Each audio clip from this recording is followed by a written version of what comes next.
Hello, I am Sentient. This video is a guide for the new Skitarii class in Warhammer 40k Darktide. This video is intended for people who already played Darktide at a higher level, or rather just if you've played the game for a considerable amount of time. If you've just recently started, you may not understand everything I say in this video, but I will do my best to make it easy to follow along. I will be going over the Skitarii's talents, the Skitarii's unique weapons, and what I believe to be a meta build that you could take into Auric Maelstroms or possibly even Havoc. I will say though, I am not the best of the best, so please take my opinion with a grain of salt.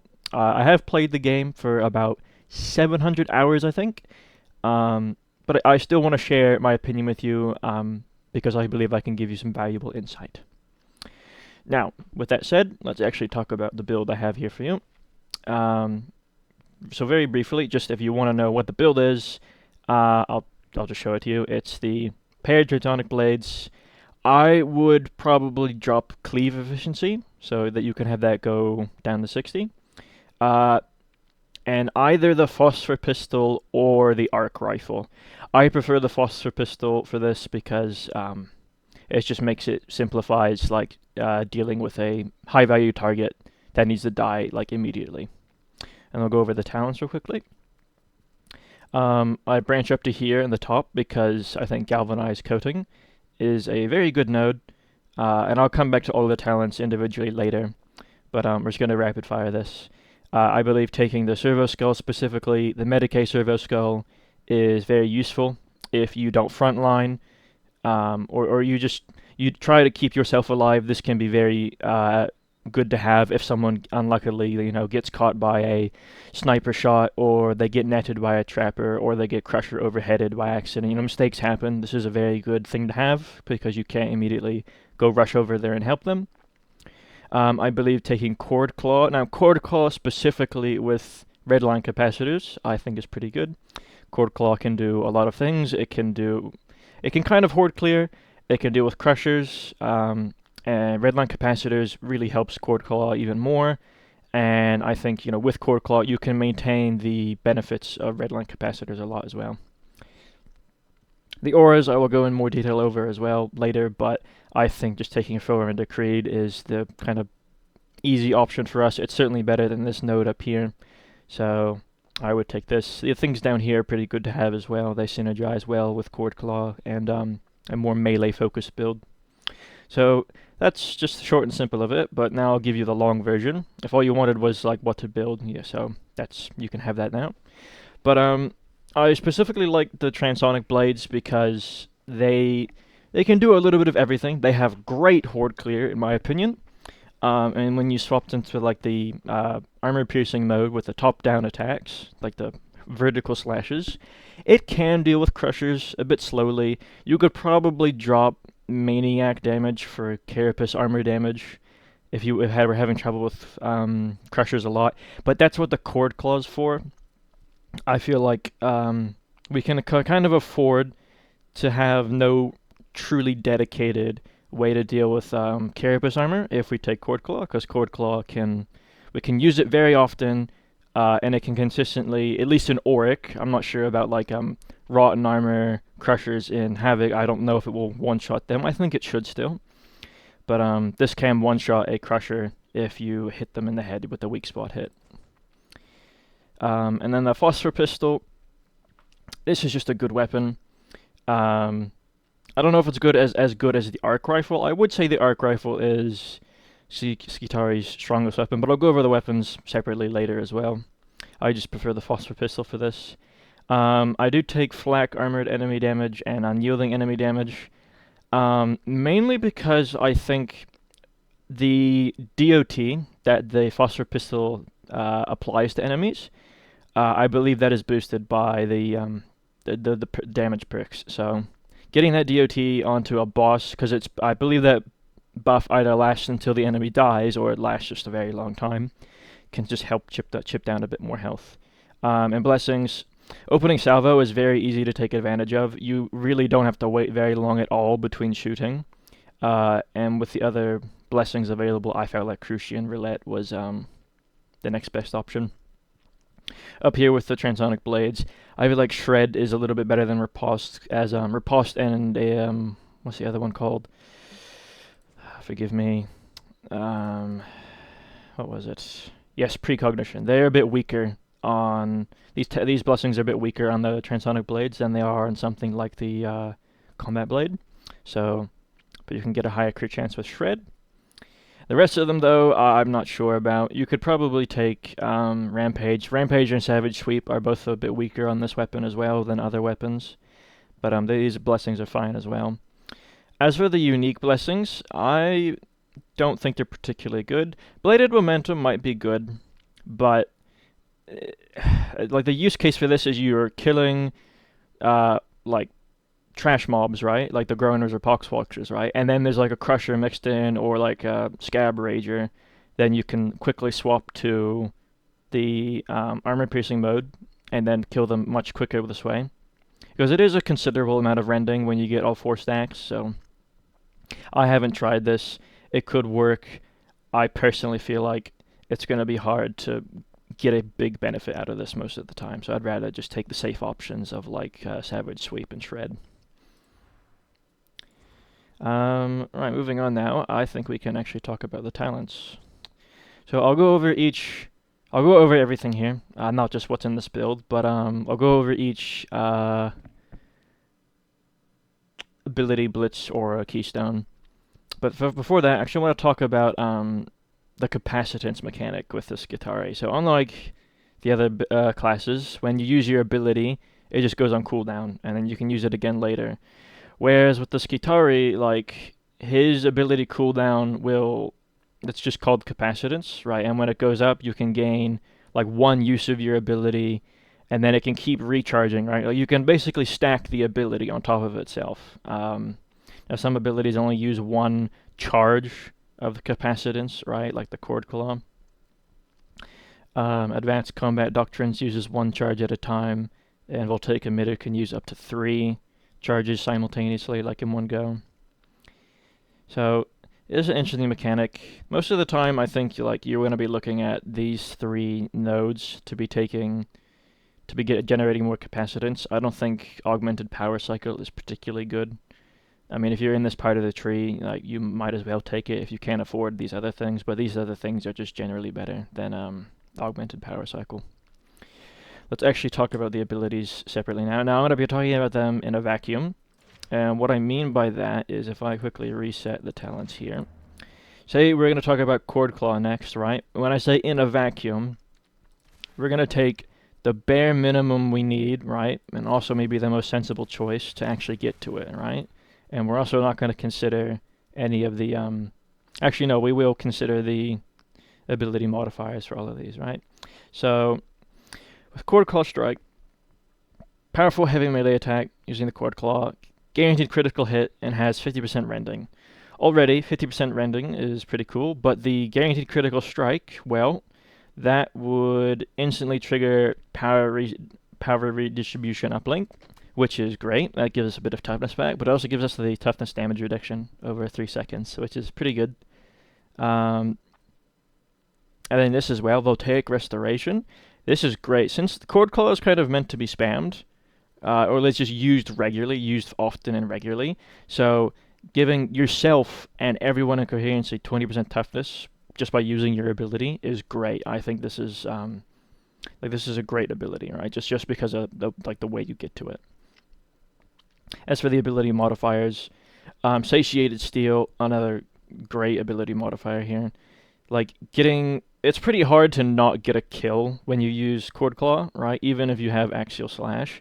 So this just gives you like a 25% refund on your Cord Claw when you kill something with it, which is very good. I would take this every time, even if you're not going to take Axial Slash. But now that we're talking about Axial Slash, you should always take this over the Probing Strikes, because this is what allows the Cord Claw to become much more flexible. This can allow it to, like, say there's a group of Ragers in front of you, and you need to just kill them right now.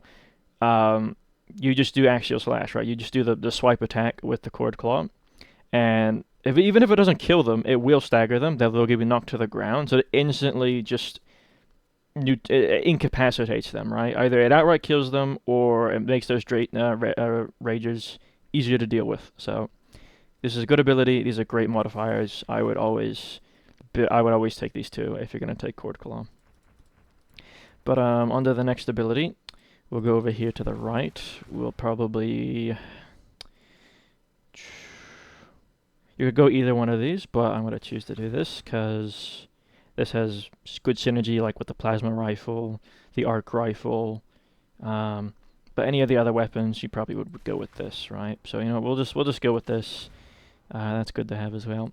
With the ability itself, Advanced Combat Doctrines. Unfortunately, I definitely think this is Skitarii's weakest ability. Because unlike the other, like, aiming-based abilities like Desperado on the Hive Scum or Executioner Stance on Veteran, like, you don't get any ammo back, unlike Desperado, when you use this ability, and you don't really do any increased damage like Executioner Stance does, right? And you can't really maintain the uptime of this like Executioner Stance either.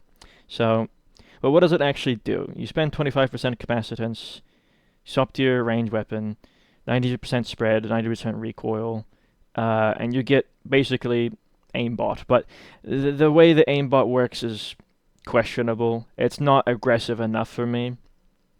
Like, it's like, say you're trying to consistently get headshots on everything, right? You can still miss. Like, it's reasonable that you will continue to miss, even though this ability is active. So, I have mixed feelings on it, and it has a whole bunch of modifiers. Really, they're kind of situational. I think Restoration Protocol is bad. I think Advanced Combat Doctrines is, Calculated Priority is also bad because it's basically the same thing as this node, but this is conditional, locked behind you using the ability, and it only lasts 10 seconds, whereas this lasts for 15 seconds. Even though it does give more damage, it stacks one additional time, but lasts 5 seconds less, so... And they all go away. These decay one at a time. This is a significantly better version of this ability modifier. So, Readiness Doctrines and Piercing Sight and Writ of Ammunition Enumeration, these are probably the ones you're going to be looking at. It's a big investment to take all three of these, but like, you probably would take all three of these if you were going to pair this up with like one of the auto guns, maybe even like the heavy, with the las pistol, right? I think this ability, I just want to say, would work best with the revolver. Do I even have a revolver here? That's not it, but I'll just show over here. I think the Advanced Combat Doctrines would work best with the quick draw revolver, or you could get it to work with the arc rifle, the las pistol. I would not recommend it with the galvanic rifle. I'll talk about the weapons a bit later. And of course, you could use it with any of the auto guns, but yeah, like the problem I said earlier, unlike how you don't get ammo back like you do with Desperado, you're just gonna use up all of your ammunition if you take an automatic weapon, right, and you just use this ability non-stop. So you can manage your ammo a bit better if you choose your shots more carefully, like with the revolver, like with the plasma gun, like with the phosphor pistol, or the heavy las pistol, or the arc rifle. So unfortunately, I don't think this ability is very good. And depending on the situation, you may not need all of these three nodes. Like, if you're taking the plasma rifle, you can just drop Readiness Doctrines. You probably don't need the extra fire rate either. You don't need the cleave from this node, but getting the extra crit chance is pretty nice, so I'd probably take that one more often than not than the other two. And the Restoration Protocol, not very good. Like, getting more toughness back is great, but if you need to rely on this ability to get your toughness back, then like, you have plenty of other options to get toughness back and get toughness damage reduction, so I don't think you need to rely on this node to get toughness back. That's my opinion on that. Alright, the last ability we'll talk about is we'll take Emitter. We'd probably want that. We would probably want that as well. And then we'll just go to that and we'll get the Emitter. I think getting will take arcs is worth it as well. The arcs are nice to have because that actually, now that I think about it, this is completely optional. I actually don't think you need this at all. The extra damage is nice, but the base ability itself, like it says there, enemies within 12 meters are electrocuted for 2 seconds, stunning them and dealing damage. Like that's the main thing you want this ability for. The 2-charge version as well is also very good. I don't think this ability is great. It's definitely not as great as Cord Claw, but using this at 2 charges, using it at 3 charges is not necessary. I feel like, unless, especially if you choose to use the Arc Maul, you don't ever really need to use this at the 3 charges. You can just use it when you have 2 charges of Capacitance, because I believe the Arc Maul just shocks enemies even when it's not powered up. You just need to hit them repeatedly. The extra attack speed when using it at 2 charges is nice. I think you could take that. Now we'll take Overcharge. You don't need this because you're probably, if you're in this part of the tree, you're probably going to take Entropic Transfer. And this is replenish 12% toughness over 4 seconds on electrocuting an enemy.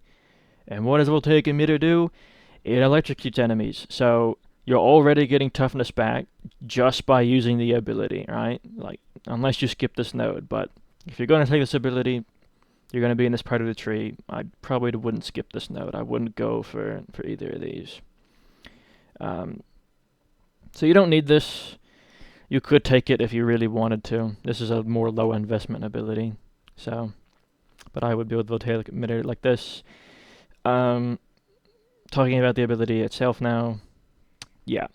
The stun around enemies near you is great. Like if you're being overwhelmed by ragers, crushers, whatever's in your face, you just press that and they can stop for a second. It's kind of like Smite, but this is better than Smite because unlike Smite on the Psyker, you have to continuously, channel the Smite. You have to keep doing it.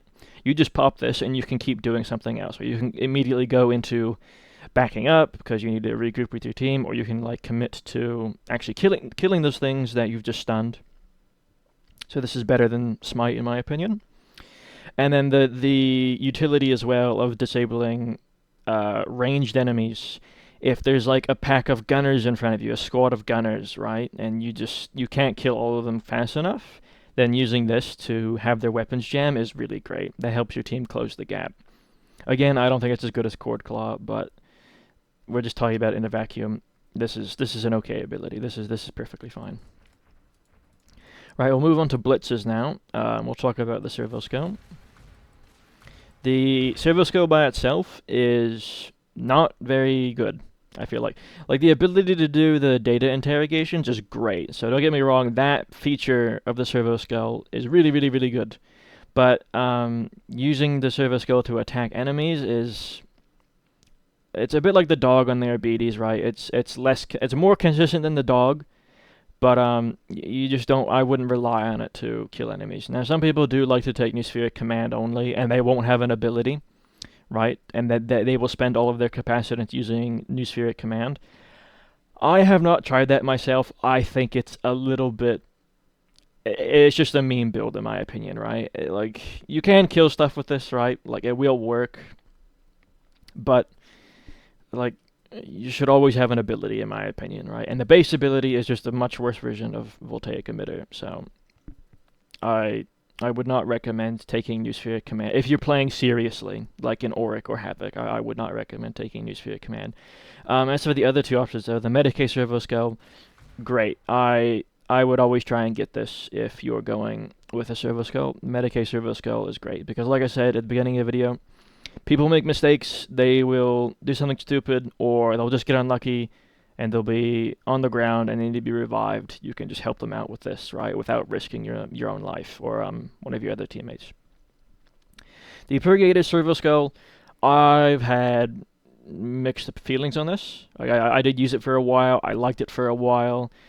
And I think objectively, like how it functions, if you can use the Focus Fire mode on a choke point, you can almost think as like a 5th player is on your team, basically, and that player is a zealot, and they're just spamming their flamethrower into the choke point. Now it's still not as good because like it doesn't apply brittleness like penetrating flame, the penetrating flame blessing. But if you put this in a choke point, it will kill all the trash enemies, all the fodder coming through the choke point. It does appear to have a high stack limit on the amount of burn stacks it can apply, so it'll do respectable damage to things like bulwarks and reapers. But there's no guarantee they're going to push through a choke point, right? So I think this is a situation. Using the dispersed mode,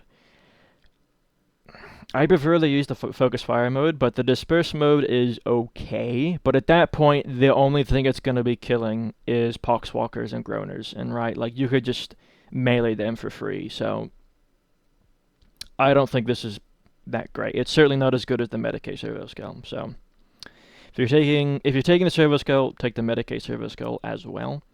But this is a good ability. I would say this is probably. I mean, arc grenades are also very good. I'd say they're tied between arc grenades. Like, refraction emitter is definitely the worst, but we'll get to that. So, this is definitely probably tied for the best ability on this class, especially when you take Medicae Servo Skull. Because using this, if you're in Havoc or an Auric Maelstrom, right, and you need to do the data interrogator, sending the skull onto that means now you still have all 4 people fighting, right? Because normally when someone does the data interrogation, that's one of your teammates who's effectively just knocked down, right, for maybe 10 seconds, because they have to do the data interrogator puzzle. So keeping all 4 people fighting is good, because the less people there are actively fighting the horde, that's when things will snowball, that's when someone will go down, and that's when it will just get worse from there. So this is a great ability. We'll talk about the friggin' clown in the house now. I guess you would take that, yeah. You'd probably want this as well. Integrated refraction emitter. Surround yourself in a shield that absorbs all incoming range damage for 8 seconds. I'm not going to read the rest of that because that extra effect is just whatever. I don't know why they added that effect when, like, all the electrocution stuff is up here and this is down here, but I'm trying to talk about it, in a vacuum without considering anything else. This ability, this Blitz is not very good. So having a shield that stops all range damage, the best use case for that is, again, if there is a squad of gunners in front of you, or there's multiple snipers far away, right? Then you use this and you can still move forward without immediately getting blown up. But I don't believe this does not block trapper nets. This does not block flamers, right? So you'll still take damage from those sources, which those are arguably like just as threatening, right? Like a single flamer is something you need to respect, right? And this is not going to help you against that. It's not used for that. As for the Blitz modifiers here, kinetic repulsion.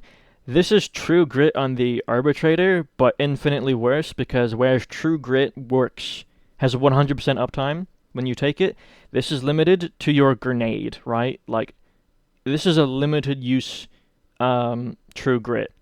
And already True Grit on the Arbitrator is like, it's okay. It's an okay node. I think it's a point of contention, but we're not talking about the Arbitrator. This is just bad. Don't take this. Don't ever take this. Like, this might save you from a crusher overhead, but like this Blitz wants you to be using this against ranged enemies. Why would you use this if there's a crusher in front of you? Right? So it just doesn't make a lot of sense.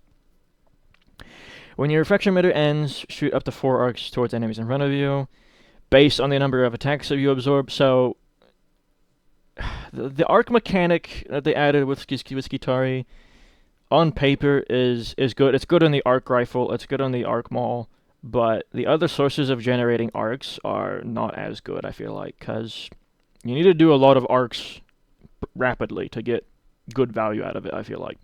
And this, again, is limited to your grenades. That's a limited resource, and it's only 4 arcs in 1 burst, so it's not very good. I wouldn't take this either. I mean, you could, but this is probably the best ability Blitz modifier. I mean, this Blitz is just not good. Anyway, it's selfish. It's worse than other grenades. It's worse than other classes' grenades. So, and you have no way of regenerating this, right? You have to get a grenade pickup to get this back. It's just not good. But anyway, this increases the duration of the thing. You electrocute one more time, like, okay, 12 seconds instead of 8 seconds is nice, but if, like, say you are using this against a squad of gunners, if your team can't kill all 8 gunners in 8 seconds, then that's a little bit concerning, right? Maybe you do need the extra 4 seconds, right? But just like if you could make this node irrelevant by simply coordinating with your team, saying, "Hey, let's take out the gunners. I'm going to take aggro with my shield.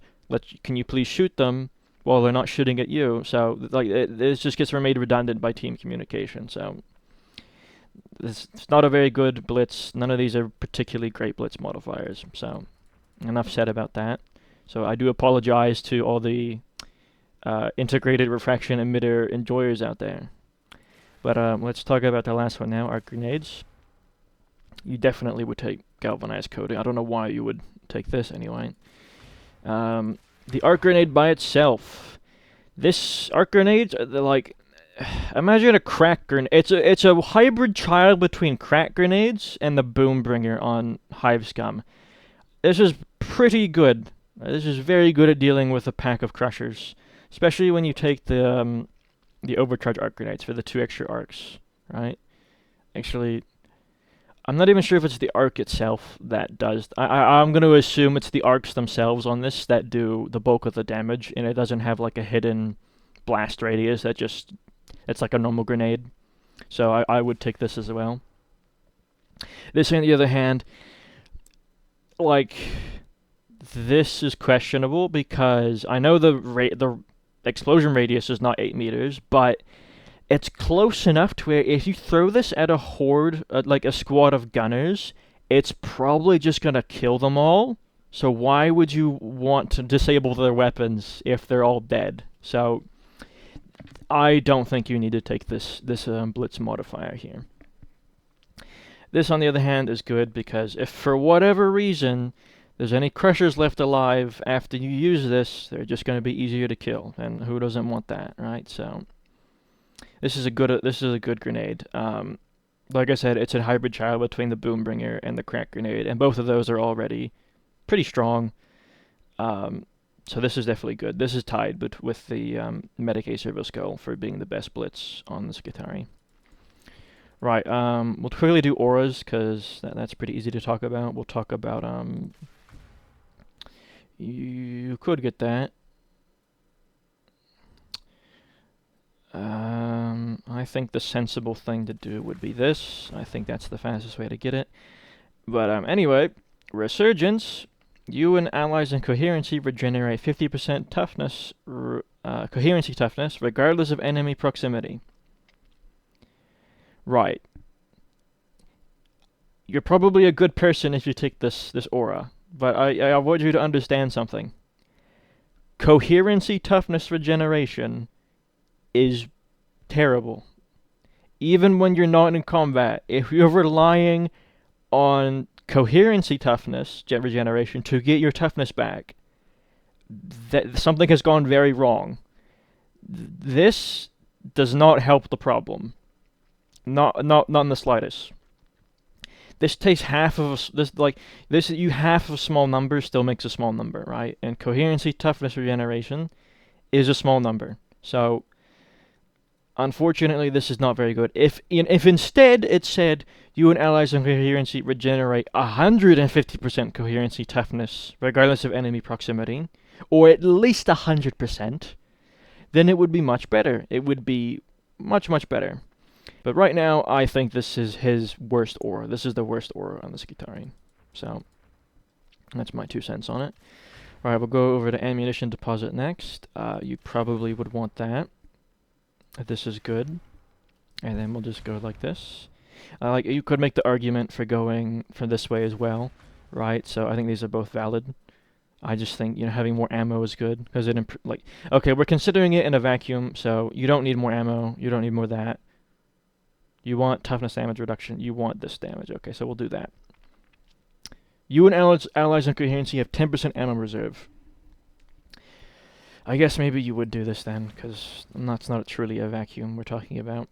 This is good because 10% more ammo reserve now gives you, this is 10% more ammo on ammo pickups. This is 10% more ammo from like survivalists on veteran. This is 10% more ammo from what's the aura called on is it gunslinger? I think it's called improved gunslinger or something. That gives you ammo, shares ammo when someone picks up a ammo pack. So it's 10% more ammo there. This would give you 10% more ammo as well if you take this aura. So this is great for not only improving your ammo economy, but the ammo economy of people who try and stay in your coherency. I don't know. I don't think this is also tied with Forerunner Creed for being his best node. I can't really decide which is better, objectively. We'll get to Forerunner Creed though. So this is a good node. You can't go wrong with it. If you're in this side of the tree, you don't need to make any effort to go over to these other auras. You can just pick this up. All right, and lastly, we'll talk about Forerunner Creed. For you probably want that, and you would want that. Forerunner Creed. You and allies and coherency gain 15% cleave and 7.5% rending. Those are great things to have. More cleave and more rending is great.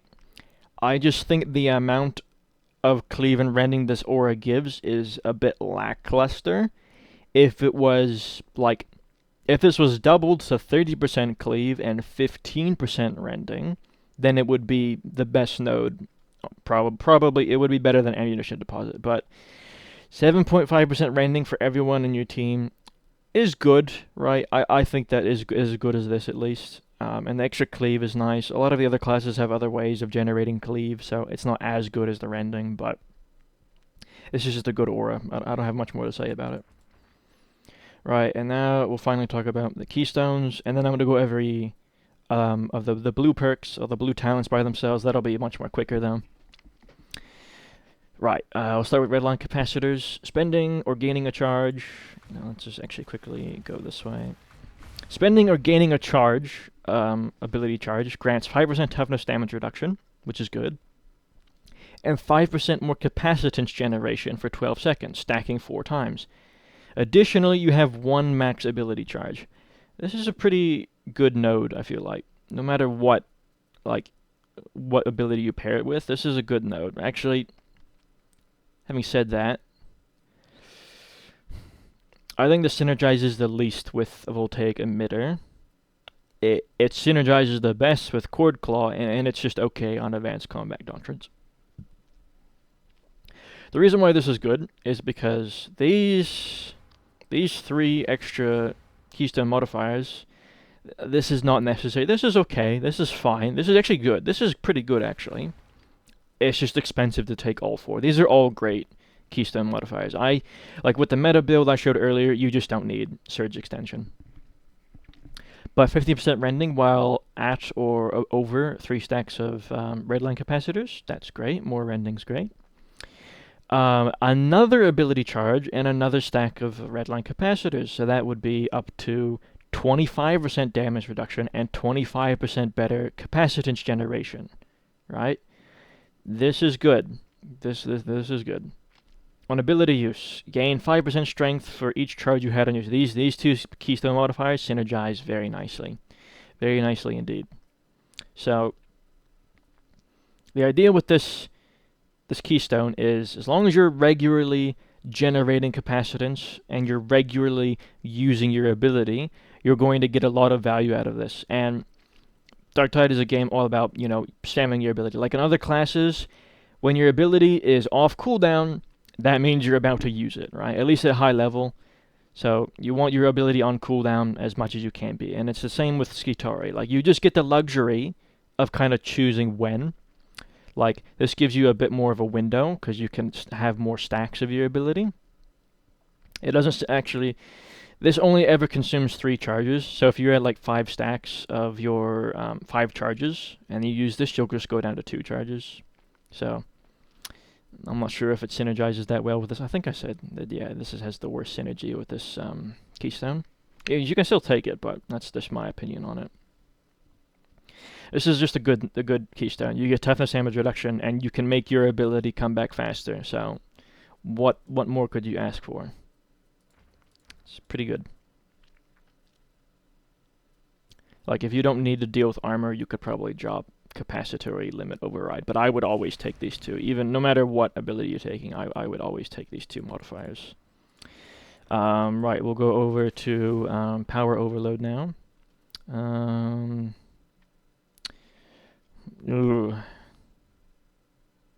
it depends on what ability you're using. You know what, I'll just assume you take this.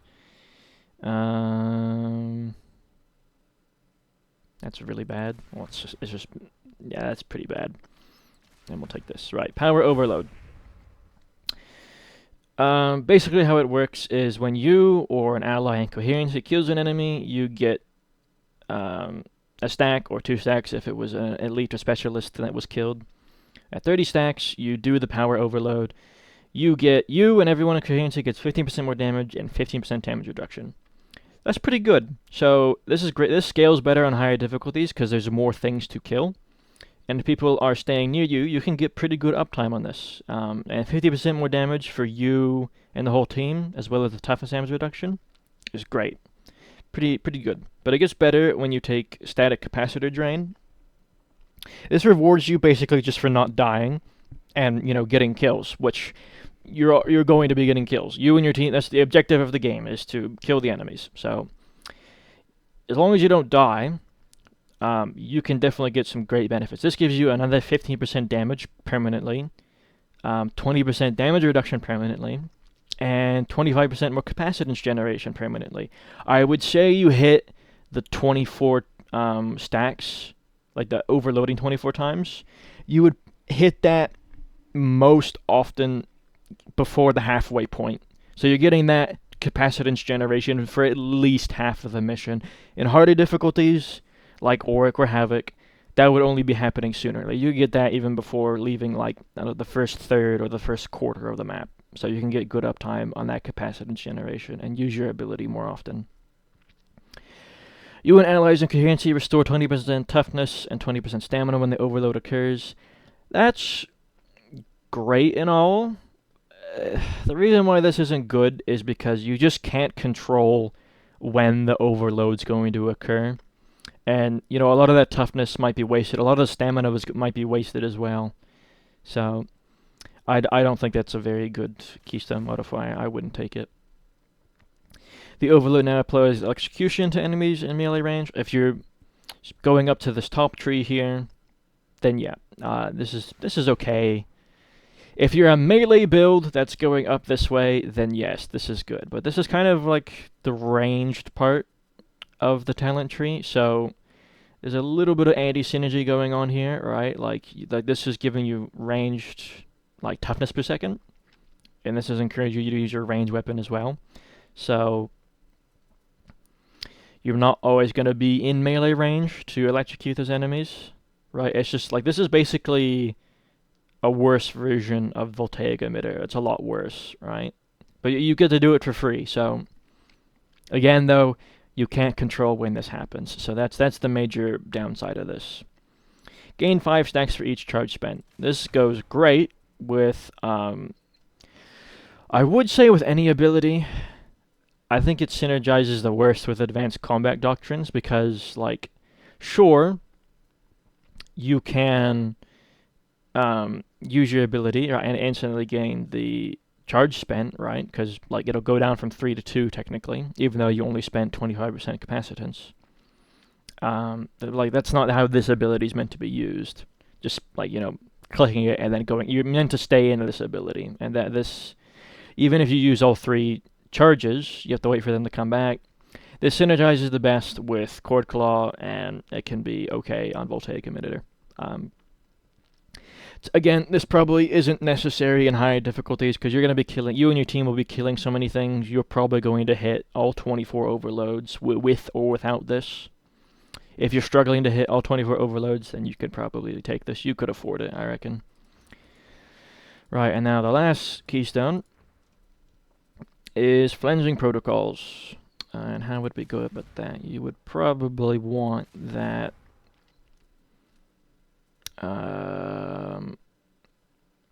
attack speed or damage? That's 24. 5 times. This, I think, is more damage, so I'd probably go there. And then I'll take this. Okay, so you have 6 stacks of Cleansing Protocols. Each stack grants you 2.5% damage and 2.5% damage reduction. This is good. Biggest problem with this Keystone is, yeah, it probably is worse in lower difficulties because there's less elites and specialists to kill. There are much more in higher difficulties, so this scales better with difficulty. On paper, it's fine. You restore toughness just for simply, like, owning this Keystone, you restore toughness for killing an elite or specialist, which is great. It's a good way to get toughness. As for the modifiers, I particularly like this one, Servo Sinew Surge, because now this means each stack gives you critical hit chance and melee attack speed. Who wouldn't want more of those things? Especially, you know, if you're taking like this one, Power Redistribution Uplink. If you take that, you're gonna be able to activate it much more often with Servo Sinew Surge, right? Using the ability, it replenishes all stacks. I would take that every time as well, because simply relying on there being enough elite or specialist enemies to kill. Now, I will say, like, it's not impossible to not take damage in this game, but like you're more than likely going to take chip damage from like a little shooter somewhere, or maybe a Poxwalker or a Groaner gets a lucky hit on you, or just whatever. There's always going to be some time where you take damage and you're going to start losing Cleansing Protocol stacks, right? So having another way to generate stacks is great. Increasing the maximum amount of stacks you can have is also great. So I think all 3 of these modifiers so far are pretty good. Because if you combine these two, these synergize well, that's even more crit hit chance and even more melee attack speed. Elite and specialist kills restore an additional 5% capacitance. This is good as well. I guess for any of the abilities. Like, I guess you can kind of think this Keystone modifier is just another one of these like red ability modifiers that generate capacitance. It certainly is better than Augmented Power Cycle. I would say it's on par with the other 3 around here. Like, just getting, again, this scales better the higher the difficulty, because there'd be more elites and specialists to kill in those difficulties. So all 4 of these Keystone modifiers are great. It's a big investment, but like it's good. It's good Keystone, good Keystone modifiers. Right. I can finally talk about the rest of the talents, which we're going to do very quickly. I'm going to start up here. Auto Repair Doctrines. Replenish 3% toughness per second. Increased by 0.5% per charge. Well, look at it this way. If you're not taking redline capacitors, that means you can have 3 charges at maximum.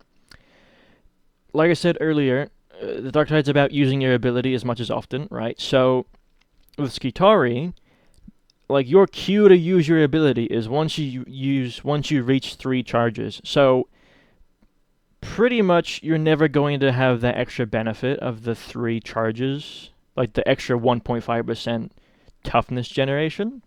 So this is more like, this is going to be more often like 3.5 toughness per second or 4% toughness per second. It's hardly ever going to be 4.5 toughness per second.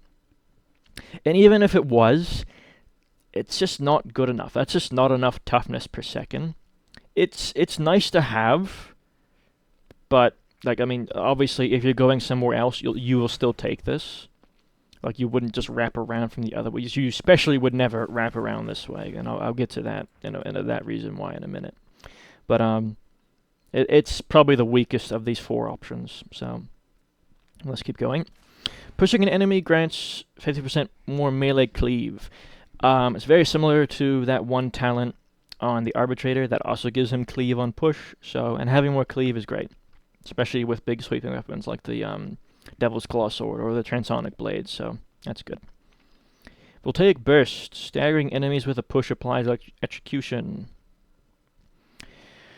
Two things. It says staggering enemies with a push, so if you don't stagger them, like if it's a Rager or a Crusher or just something that cannot be easily staggered with a push, you're not going to activate this passive. And it is on a 15-second cooldown, which is... I would probably be pushing at minimum every 15 seconds when I'm fighting. I would probably be pushing every 3 to 5 seconds when... So that's really only going to affect, 1 in 5 or 1 in 3 of my pushes. So, and the effect it gives is not particularly good, so I wouldn't bother with that. Let's go back this way. Galvanized Coating. This is a great talent. This is amazing. You outright gain permanent stun immunity and have 15% damage resistance. And taking melee damage spends 5% capacitance. That's a nothing, right? Because think of it this way. If you're in a high difficulty, if you're taking 3 or 4 melee hits in the span of like 3 or 4 seconds, you're probably dead, right? So losing 5% capacitance maybe every 10 to 30 seconds, however often you get hit by the random melee attack, is just no big deal. That is okay. That's like whatever, okay? So this is a great node. I would always try and go for this, even if you're going somewhere else on the tree. This is great. This is just perfectly fine in any build. So I quite like this. Melee critical hits electrocute the first target hit. Worthless when you're attacking the Horde, like if you're attacking Poxwalkers or Groaners, because it says the first target hit. I could see this being more useful if you're attacking, elites, like Ragers or Crushers. But if you're going up this part of the tree, you're probably taking a Voltaic emitter, which already electrocutes things. You don't need to rely on your melee to electrocute things. And again, if you're taking the Arc Maul, I am pretty sure that electrocutes things even without when it's not powered up. Or even if it is only when it's powered up. You can control when you electrocute them if you're using the Arc Maul and when you're using it powered. And I haven't forgotten, I will still go over the weapons after we're done here. So, pretty average node. This one. A Blade of Wards. Gain 90% corruption resistance every 20 seconds to take 1 corruption damage. So, how can we think of this? This is the same as saying 3 corruption damage per minute. I would say the average Auric mission or Havoc mission... For Auric, the average mission length is probably going to be around 30 minutes. And that's 3 corruption damage per minute. Which means at 10 minutes it would be 30 corruption, and at 30 minutes it would be 90 corruption. Do I have that right? This probably isn't as bad as I think it is. I just don't think it's like an opportunity cost, right? Spending a talent point on this, like, if you were in a mission, like, okay. Like Rebreather on Arbitrator that gives him corruption resistance as well? This would be really good if you went into like a Tox Gas mission. Or on Havoc, there's the Spreading Blight mission modifier that makes enemies like drop goo when they die, and stepping in the goo gives you corruption. This would be so good in that mission, right? This would be amazing. This is very conditional, just like Rebreather on Arbitrator. So keep this in mind if you're going into Havoc. Just check the mission modifiers. If it has the Spreading Blight that makes the green goop drop on the ground, I would probably look at taking this. You could probably get a lot of value of it. Otherwise, in a regular Auric mission, you don't need it. Like, in the long run, it is going to hurt you. So I think it's okay. It would be it's not trolling to take this in an Auric, so that's my opinion on it. Right, now we'll go up here. System Shock. Electrocuting an enemy applies 4 stacks of brittleness to them. this is fine if you're going voltaic emitter build or just an electrocution build, because you electrocute a crusher, the crusher is easier to kill now. Like, I guess you can make the argument that how much brittleness is even 10% brittleness. It's not much. It's actually very little now that I think about it. I mean, yeah. Now that I think about it, this passive is just whatever. Like, actually, now that I really think about it, there's the one rending node on Veteran, which has permanent uptime, and even that's not very good. So, I gotta take it back. This is not a particularly good passive. It's a small amount of brittleness, and it's conditional. So, and it might not be a hard condition to meet, but it's still conditional. So, I'm not a big fan. Entropic transfer. This is definitely better than the previous one, because the condition is easy to meet, if you get it. And it doesn't say anything about it being, like it can only happen once. I'm assuming this is like that one talent at the very top of the veteran tree on the left, where it stacks with itself the more like weak spot kills you get. So, and actually same with the middle talent in the veteran tree as well. Like, it can keep, like if you killed 4 enemies that are all electrocuted, if you electrocuted 4 enemies, that would be 4 stacks, basically 4 instances of replenishing 12% toughness over 4 seconds. So this is good. This is good. Like, it makes this voltaic overcharge modifier redundant, so this is fine. Weakness analysis doctrine, 10% damage for 8 seconds by hitting. I mean, even if you're not relying on like a psyker with the flame staff on your team, or a flamer zealot, if you're making an electric build, you can get value out of this if you like. It's not great value, mind you. This is definitely the best node, entropic transfer, but this is fine, I think. We already talked about arc grenades. Kinetic energy distributors. Taking damage restores 20% 5 toughness over 5 seconds, 10-second cooldown.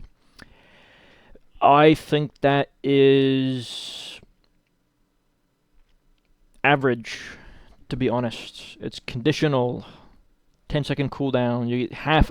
In an ideal world, you would have half uptime on this intermission, but you can't always control when you take damage, right, or the amount of damage you take. So the uptime on this is realistically going to be probably a lot less than 50%.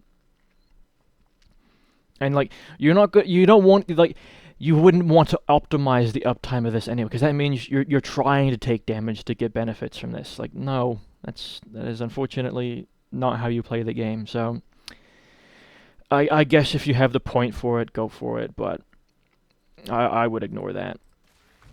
Alright, let's talk about Retribution Conduit. Gain 10% damage versus electrocuted, increased by 5% per current charge. This is whatever. I think it's like weakness of analysis doctrine, but actually slightly worse. The increase per charge, like if the way you electrocute enemies is through voltaic emitter, then you just used all of your charges. So no, I don't think this is particularly interesting. You're kind of forced to take this, I feel like, though, because the other 2 options are not very good. Overcharge, transfer lattice. If an enemy hits you with a melee attack, they and enemies within 2.5 meters of them are electrocuted. On paper, that sounds great, and especially with the other ways you can benefit from electrocution. But that is a big long cooldown of 15 seconds. And again, it's conditional. You can't always control when you're going to be hit by a melee attack. Like, this could go off from a random groaner that wasn't killed when you were clearing the horde, and then you kill him, but this is activated, and then suddenly 4 crushers show up or 4 ragers show up, and one of them hits you. You would much rather have electrocuted them than 1 poxwalker or 1 groaner. So that's not particularly good either. Right. You know what? We'll talk about these 2 things over here. Capacitor reclamation loop. This is good. I think it's not very hard to hit 3 or more enemies with an attack, regardless of your choice of weapons. And it just says with an attack, so I'm assuming that it counts like arcs released by, the arc grenade or the voltaic emitter, or even just the ability itself, or with the cord claw. So this is easy to get good uptime on, and it just helps you get your ability back faster. So I think that's a good node. Augmented power cycle, on the other hand, is a bit iffy and the UI bugged. Generate 1% capacitance each second. So that means you get a whole free ability every 100 seconds. Which actually, now that I think about it, one free ability every 100 seconds. So that's what, like a minute and 2/3. So nearly, we'll just say 2 minutes, to give room for, leeway and crap. Every 2 minutes, you get a free charge. Not a free use of your ability, but a free charge of your ability. I don't like it. That's my opinion.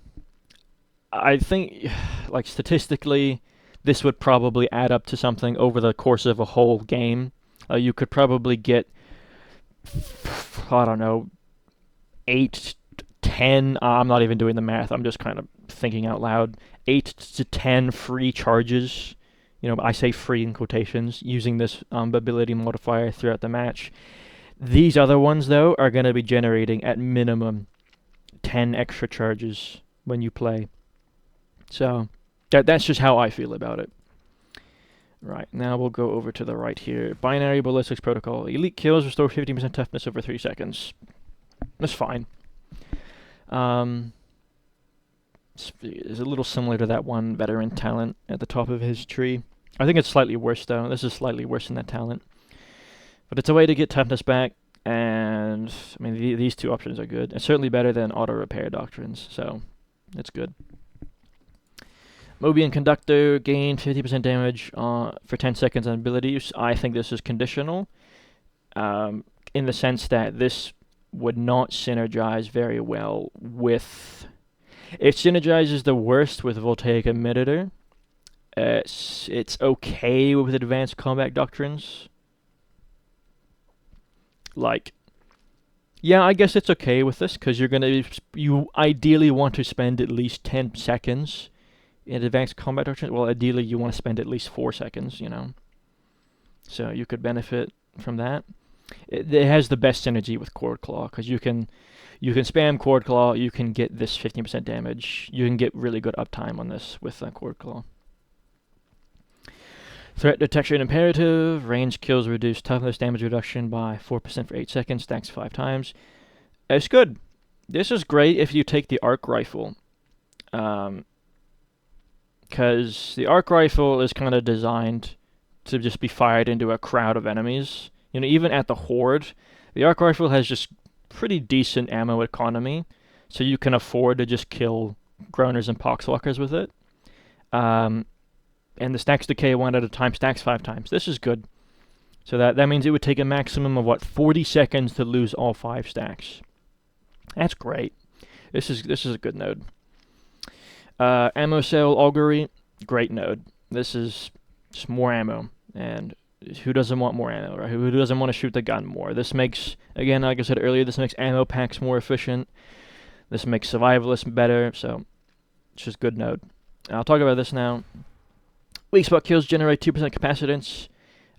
This is great, especially when you're fighting the horde, because like when you're fighting groaners or poxwalkers, when you're just killing trash mobs, because you can weak spot kill with melee weapons, right? If you didn't know, well, now you do. But hopefully you knew that by now, but now you do know.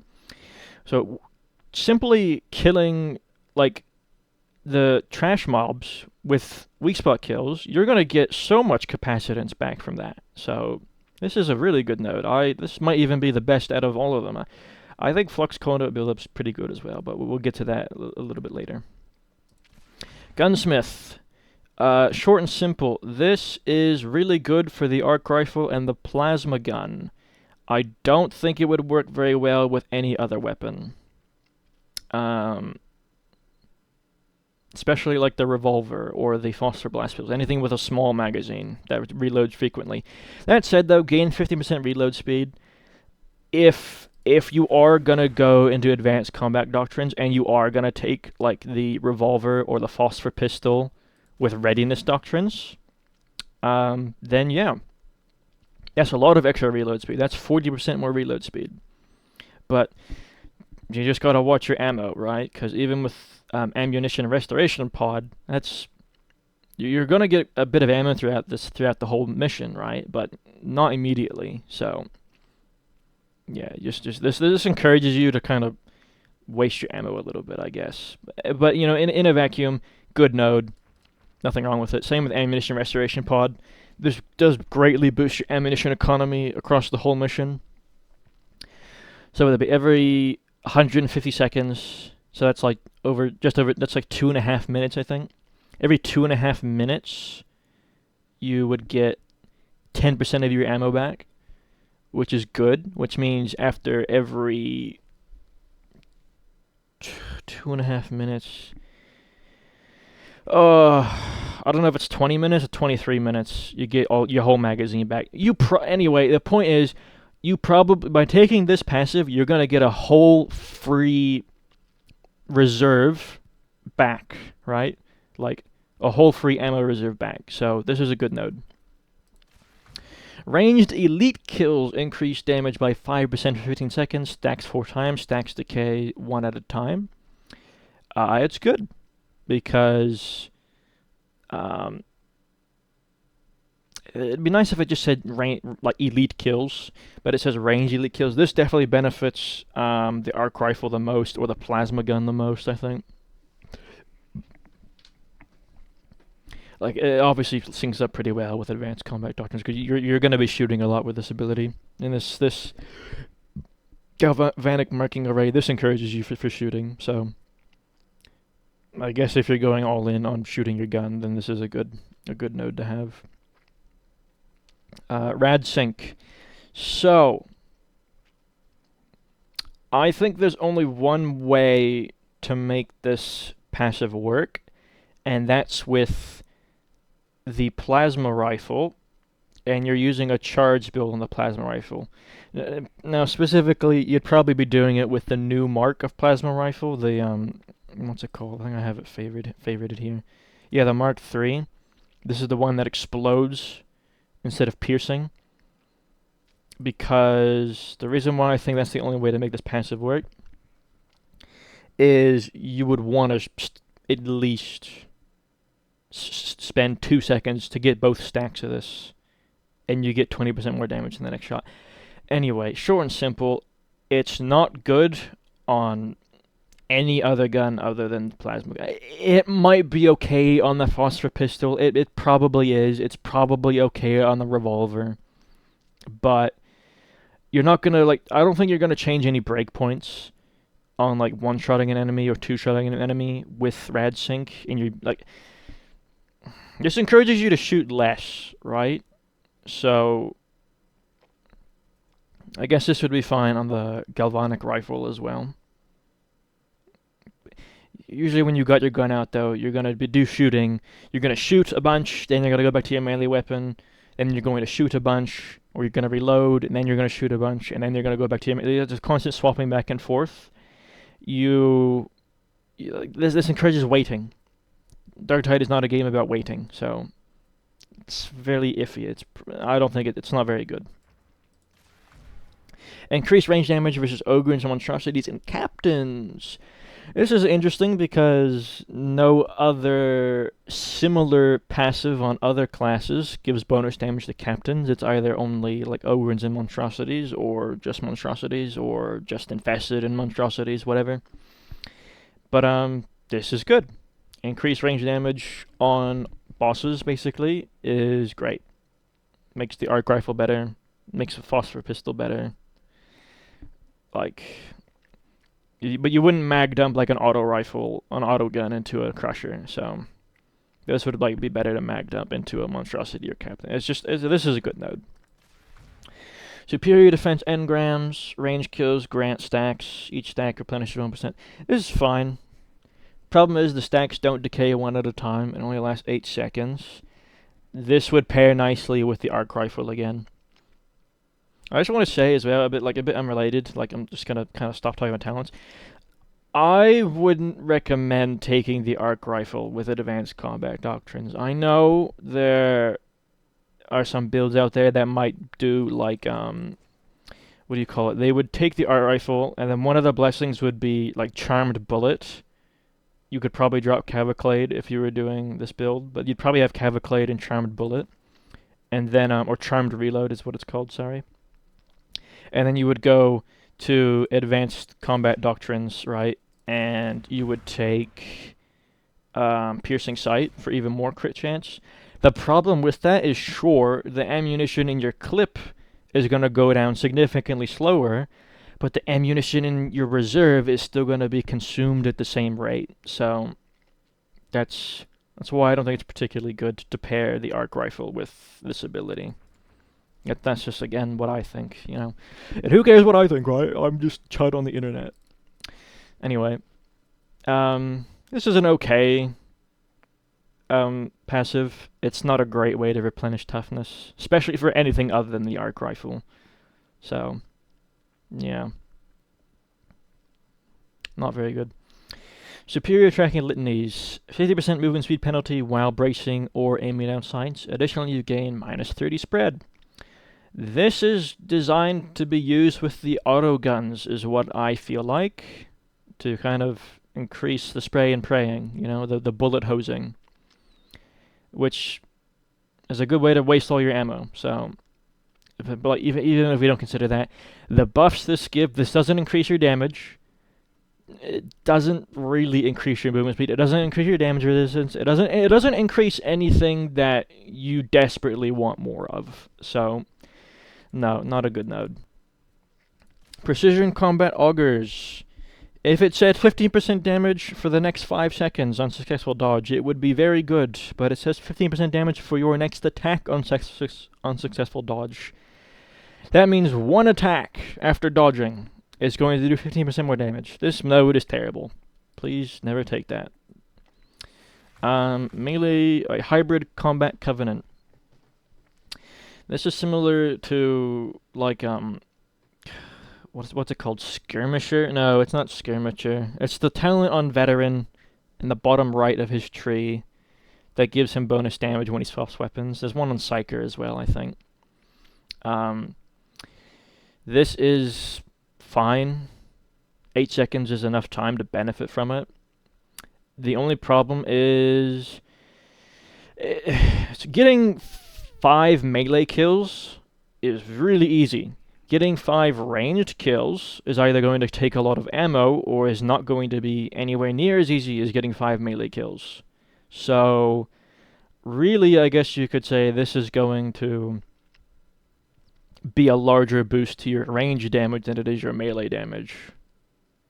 So, okay, stacks do decay one at a time. I didn't see that part. That does make this much better. I mean, like, this is just, if you're going for power overload, then you would have I would have no complaints taking this. This node's fine. I wouldn't go out of my way, though, to, like, take a different keystone and then go all the way here just for this node. So, yeah, I don't think I missed anything here. Let's go down here now. Weak spot kills restore 5% toughness. Great. Yes. Like, when you're culling the horde of groaners and poxwalkers, this is good. This is almost as good as Out for Blood on the Veteran. Specifically when you're, like, culling the horde of poxwalkers and groaners with your melee weapon. In other cases, it's still fine. Like, you know, like killing a specialist with a headshot, you know, like a flamer, trapper, sniper, whatever it is, you get a little bit of toughness. So, mainly you're going to be benefiting this when you're culling the horde, but even then, you'll be getting a lot of toughness back from that. So this is a good node. Sure shot, cogitator sync. More weak spot damage. Good. More weak spot damage is good. It's a considerable amount more weak spot damage. So, yeah, not much more to say. It's a good node. Let's go over here.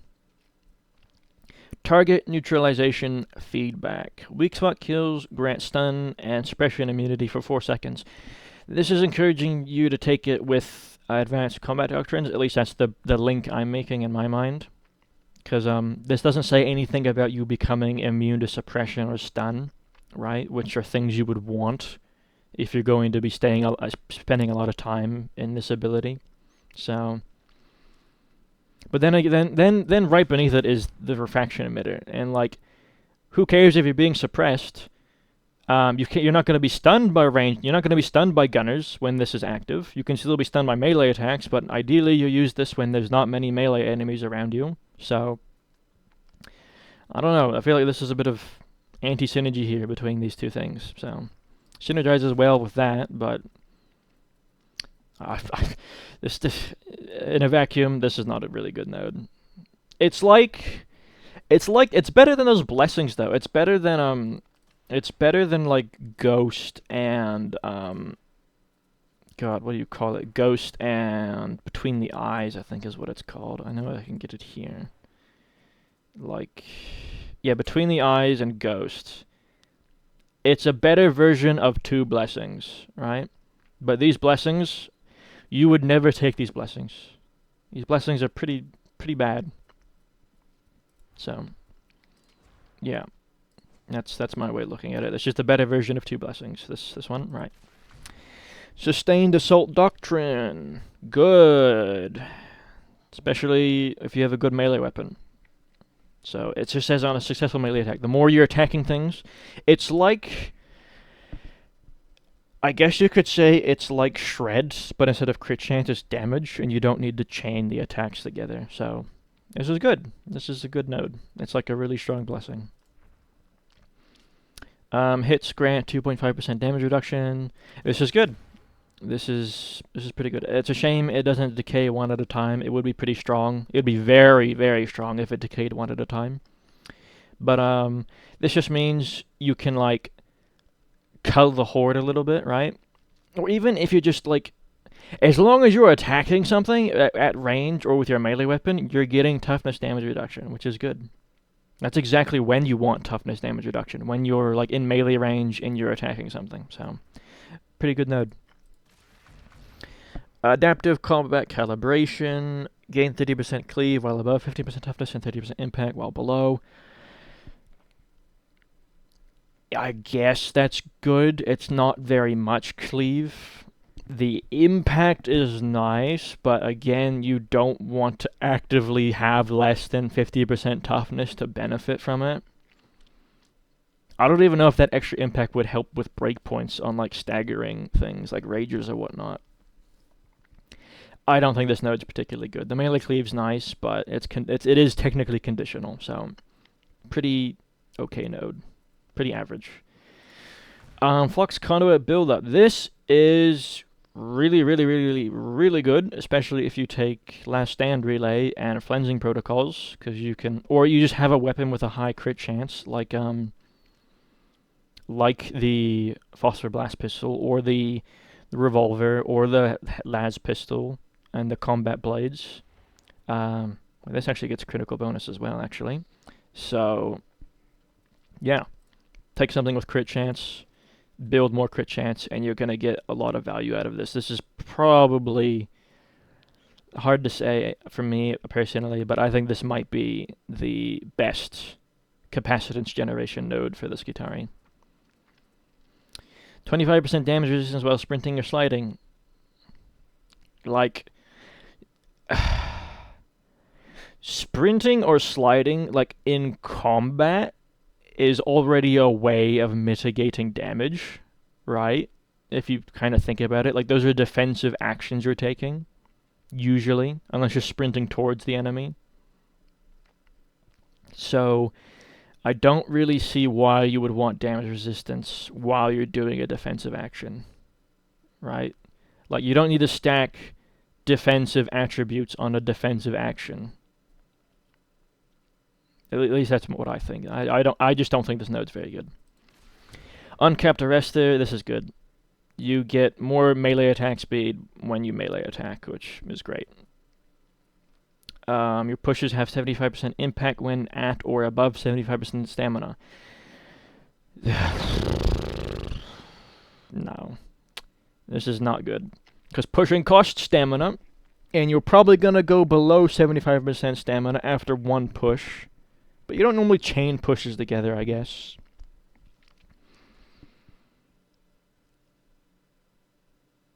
I'm trying to think why you would want more pushes on, more impact on your pushes. Maybe this would stagger a Rager. You know what? Why don't we try that? I am in the Psychanium. Let's just try that, shall we? Let's try that. Let's go over to the Rager. Well, I guess actually they get stunned no matter what, because they're not attacking me. Normally they can't be staggered, or they're harder to stagger when they are. Yeah, no. Hang on. Actually, wait. Did that stagger him? Yeah, no, that's not staggering him. Hold on a second. Okay, alright, it could stagger our Rager. Let's just back him away. Yeah, okay. I guess then, this would be okay to get Ragers off of you. Right?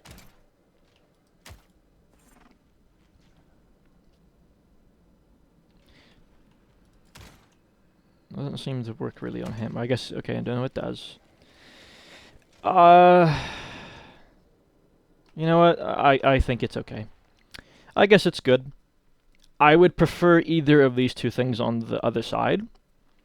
These are better in my opinion, because they contribute to having a higher damage per second. But in that one scenario of 5 Ragers come at you, and you need to back up, you could turn around and sprint, which is probably what you should do, but if for whatever reason that is not an option, this might just buy you more time, so cool, I guess. Alright. We're going to talk about this one first. Adaptive Combat Engram. On Toughness Break, 30% damage resistance for 5 seconds. I think this is actually not that bad. Because you're definitely not... I would hope you don't break your toughness every 15 seconds or sooner. You're going to be breaking it at much larger intervals than every 15 seconds. So that means you're going to get very good uptime on this. The benefit it gives is good. And, like, just because your toughness broke doesn't mean you can't start immediately regenerating toughness through your other talents, right? So, this doesn't just basically mean, oh, I've lost all my toughness, but at least I'm taking 30% less health damage. It could mean you're taking 30% less toughness damage. Holy shit, I need to take a break. Anyway, we're almost done here, so I'm going to keep going. This is a good node. I think this is fine. It's certainly better than the other options. Slaughter Protocol, 25% toughness replenishment on melee kill, increased 50% at 0 charges. I'll address the first part of that first. I think it's fine. Like, if you're getting weak spot kills with your melee weapon, you're getting... what, an extra 1.25% toughness on top of that? So I guess that's fine. I guess if you're getting a critical hit as well. Like, if it's a critical hit kill, then you'd get more toughness from that. The other part of it is iffy. Like, because you never want to be caught out with no Cord Claw strikes. Like, you always want to have at least one used up, but you also always want to have, like, one in reserve. So, and I think that would apply to all the other abilities as well. You don't really want to spend that much time at 0 charges, so it's not a particularly good node, I think. Uninterruptible charging heavy melee attacks. Gain 50% damage, heavy melee damage. Yeah, I guess it's fine. Like, the Arc Maul has a good heavy melee attack chain. I guess the Transonic Blades have a good heavy melee attack chain. Some of his other weapons do. I think I've used it on the Mechanicus Power Sword, and I think it's okay. Like, this is the best node out of these three, but this is okay. If you just need to make sure you're regularly using heavy melee attacks, but also, like, don't rely on the uninterruptible bit, right? You don't want to. Ideally, you don't want to be getting hit when you're charging up a heavy melee attack. It doesn't matter if you have uninterruptible or not. It doesn't matter if a Poxfoxer cancels your heavy melee attack. You just don't want to be getting hit when you're charging a heavy melee attack. So, I don't think that's very good. Alright, we'll finally get over to the last left part of the tree. Power Redistribution Uplink. This is a really good node. This is really, really good, especially if you start increasing your crit chance, because you're going to get toughness back and toughness damage reduction. This really benefits from having a high crit chance. The higher it gets, like, this node might even be the best out of these four, I think, if you have a high crit chance. So, it's really good. Last Stand Relay, more crit chance. I'm not even going to bother talking about the last part of that, because like I said earlier, you don't really want to spend too much time at 0 charges. You don't even have much choice. Like, even if you're actively spamming your ability, you're not going to have, like, permanent uptime on 0 charges. So, I mean, you would have a, but why? Like, this is more valuable when you use it when you need to, you know, than just spamming it for no reason. So, it's a 6% crit chance. That's effectively what it's going to be. Gain toughness and damage reduction increased by 2.5% per current charge. This is good. It's a small amount of toughness or damage reduction, but it would pair really nicely with redline capacitors. So, this is very good. Very good redline capacitors. And yeah, it's not so bad. This is just terrible. Why? Even if that marked every specialist on the map, why? It would still be just as bad as the one ability modifier on Executioner Stance that reveals enemies for 5 seconds, or 10 seconds, I think, to your team. Like, and it doesn't even specify if this is marked just for you. I think it is only just for you. It won't even mark specialists for your team. Never ever take this. This does nothing. This effectively does nothing. So please don't take that. Okay. Protectorate Protocol. When an ally encapsulates is incapacitated, they have 25% damage resistance. If you free them, they get 25% damage resistance for 6 seconds. Again, you're probably a good person for wanting to take this, but if someone goes down, like, think of it this way. If you're in this part of the tree and you already haven't selected a Blitz, why wouldn't you take the Medicae Servo Skull? The Medicae Servo Skull would completely defeat the purpose of this. Because this also gives them toughness, a huge amount of toughness or damage reduction. So no, don't take that. It's not very good. Channeled Motive Force. Spending 1 stamina grants 50% damage for 4 seconds. This is great, because I think, if I'm not mistaken, let's just try it out. I have a feeling a single push, yep, a single push will activate this passive. That means you throw in a single push, and now you're doing 15% more damage. Very good. I definitely rate that. I rate that a lot. Very good node. We'll take Restoration. I hope you're taking Cord Claw. But you know what, though? Even if you were reaching all the way for this and taking something else, I think you could justify it. This is very good. This is just a great node. This is a really strong node. Like, ideally you would take Cord Claw, because you can use Cord Claw pretty often, especially with redline capacitors, and then you can activate this very often. Like, even though Like, you can, first of all, you can control when this happens, and even if you're not paying attention to how much toughness your teammates have, as long as you're regularly using Cord Claw with redline capacitors, it's very, very likely that your team will benefit from having this, and you will benefit from having it too. Like, effectively, this turns Cord Claw, like, just add the description of this to Cord Claw. Like, it becomes even better. This is just a great node. Even if you were taking one of the other abilities and then reaching for this, it's justifiable. I could understand that. So, let's keep it going though.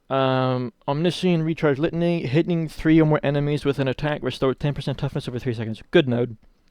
It's just a good node. Obviously, you're going to be activating that most often when you're culling the horde with your melee weapon, but even if you take like a piercing weapon, like the Foster Pistol, like the Arc Rifle, or the Galvanic Rifle, or the Plasma Rifle, you got quite a few options, you would be activating that talent, this passive, so it's good. It's pretty good. Now, I guess let's talk about Sequence Charge first. This is very good. Again, guess what? It's really good with Cord Claw and redline capacitors. But I guess specifically, it's really good. It's really, really good with those two things. But even if you just take redline capacitors and a different ability, maybe not advanced combat doctrines. I mean, no, with how that works, probably not. It'd probably be okay with Voltaic Emitter. It's not a lot of strength, and it doesn't last for ages, but with redline capacitors, I feel like you could get good uptime on it. It might be like 50% uptime in an ideal situation, maybe a bit more. Yeah, I'm not doing the math in my head. I'm just kind of spitballing here. I think this is a good node. It's okay. All right. Evasive Servo Recovery. Successful dodges restore 10% stamina. I don't feel like the Skitarii has a stamina problem. Like, like something like Arbitrator or maybe Veteran, I prefer to take stamina regeneration on those classes, especially Arbitrator. The Arbitrator, he definitely needs more stamina, in my opinion. So this would be a good talent on Arbitrator. This is just an okay talent on Skitarii. I wouldn't make an effort to go for this. Power Overflow. When at full toughness, 25% of excess toughness replenished is distributed to each ally in coherency. Now, if you're a good person, this is probably the node for you, right? If you want to be a team player, it's still not very good, because what if your teammates are at full toughness, or what if they are managing their toughness really well, is what you have to consider.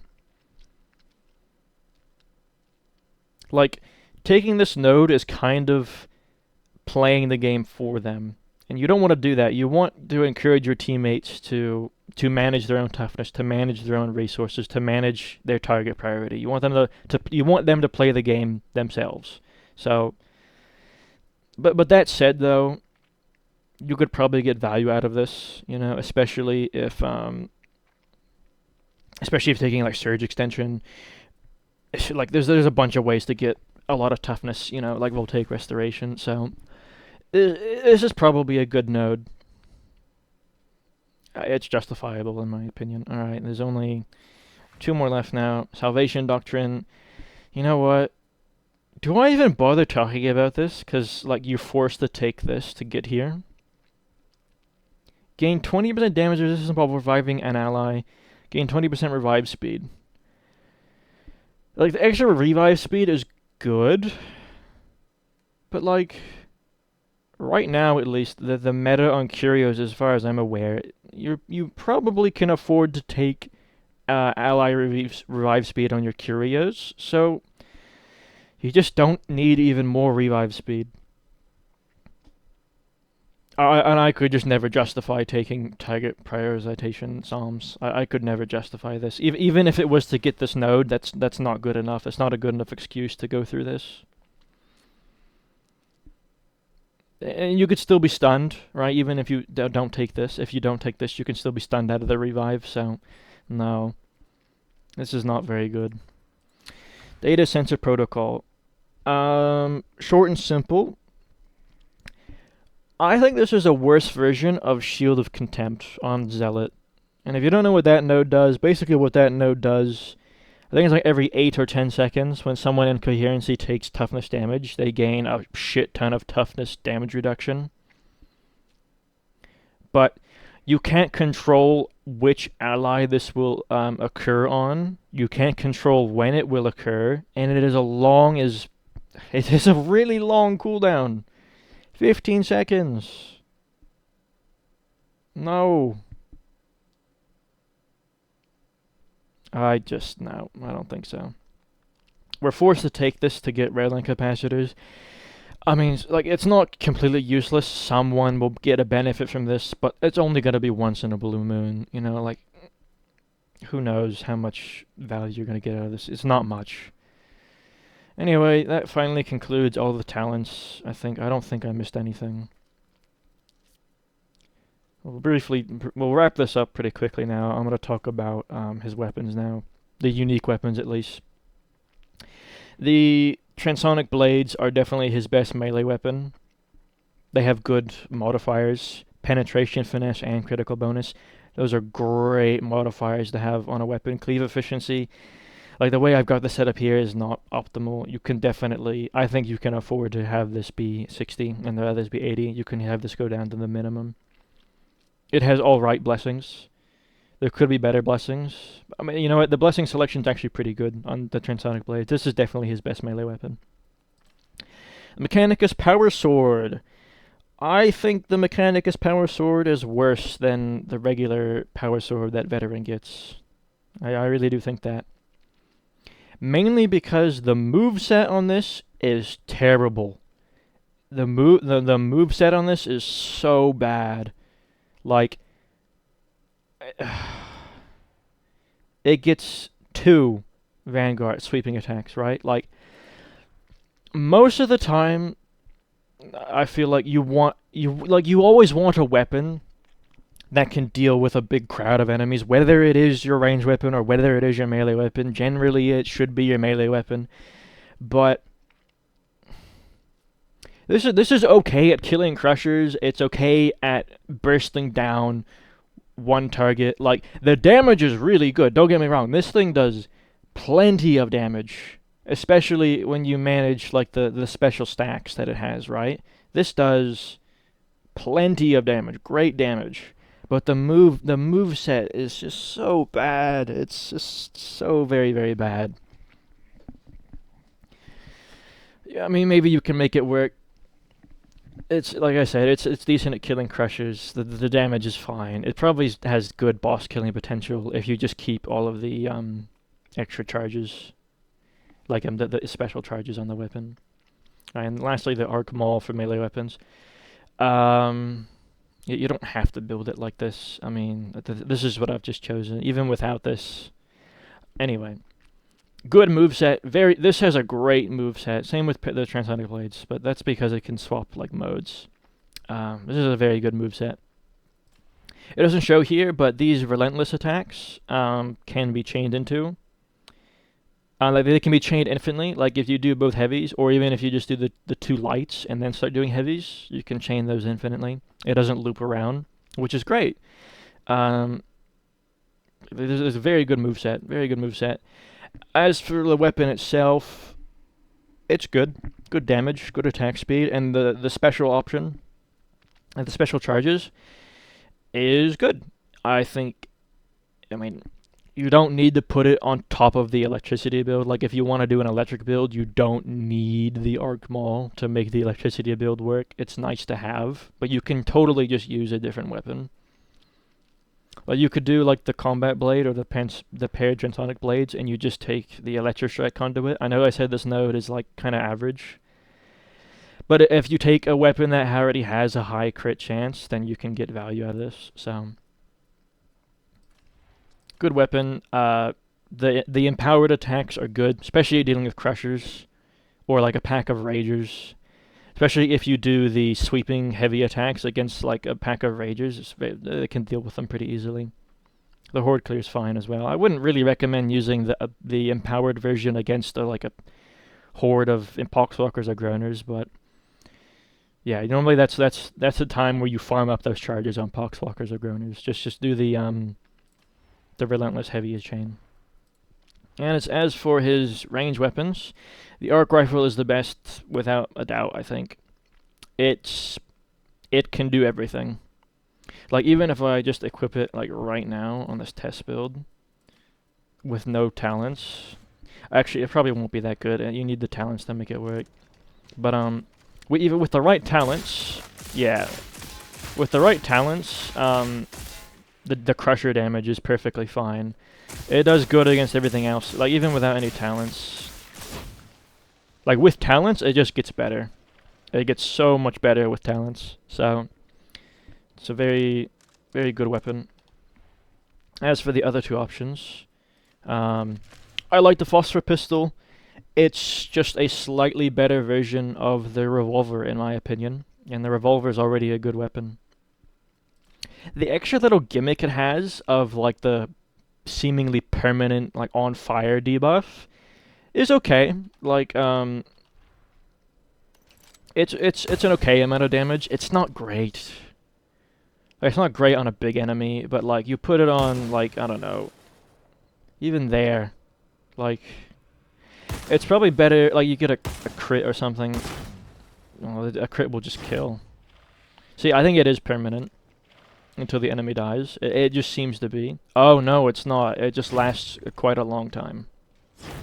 It will eventually kill things, but you're kind of using this like the hand cannon. Like they're basically the same weapon. This just has one extra bullet.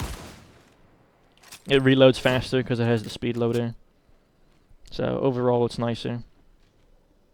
I like this weapon.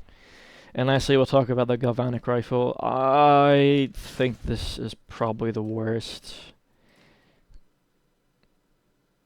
Actually, you know, maybe I take it back. There's a reason why I think it's the worst, and it was because I tried to make it work with advanced combat doctrines.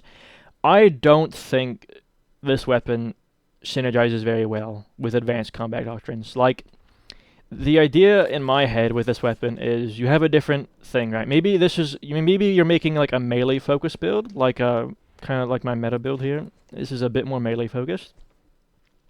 You take the galvanic rifle with that, right? And the idea is there's a bomber, or there's a trapper, or there's some high value target that needs to die right now. Like, you can just deal with it. You know, even if you don't land the headshot, 2 shots from this will kill most specialists. So that's where I think the real strength of this is. I guess it is. I guess you could say it is a better revolver. Just please don't try and make this work with the advanced combat doctrines. I don't think that's the way you do it. This is really just the, oh shit, I need to kill the trapper, or the, oh shit, the flamer needs to die, right? Or the sniper needs to die, right? So, whatever it is, like, this weapon should be covering the downfall of your melee weapon, which is range, is the idea. That's the idea. Like, the crusher damage is not great. You could probably make that work. I wouldn't try. It's good against the elites as well. You know, it one-shot headshots them. Those were not crits, I don't think. Yeah. It 2-shots that guy. It might 2-shot this guy. Okay, that's 3 shots. Still, pretty good. The reload's not too long. So the weapon's fine. The weapon's okay. Just don't take it. Don't make the same mistake I did in trying to build into advanced combat doctrines. I just don't think that's the right play. But I think that finally concludes the Skitarii guide. I don't know how long I've been talking for. Sorry, I'm kind of still new to video making. Anyway, thank you very much for watching. If you like this video, I'll never ask you to like and subscribe. I hate it when people do that. If you do like this video, though, tell me down below. I can make guides for the other classes, because I do have the other DLC classes. I have Hivescum, I have Arbitrator. I have played a considerable amount of the other 4 base game classes as well. So I'd love to give my opinions of that if you found this video insightful.